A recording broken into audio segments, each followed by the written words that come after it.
Aksaray yollarında aşkı var gönüllerde. Aksaray yollarında aşkı var gönüllerde. Ben şeyhimi beklerim şu gurbet ellerinde. Ben babayı özlerim gecenin serinde.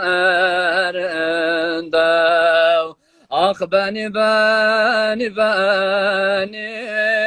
şeyhe götür beni. Ah beni yâre götür beni. Beş vakit namazı kıldım,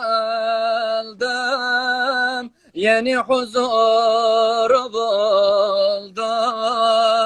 Beş vakit namazı kıldım, yeni huzur buldum. Ben günahkar bir kuldum. Ah beni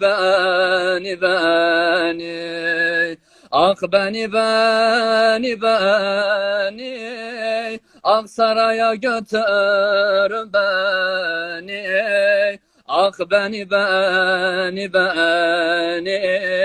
zor günler bekler beni. Kurban nedir bu halin, bir gün biter mecalin. Toprak olur bedenin. Ah beni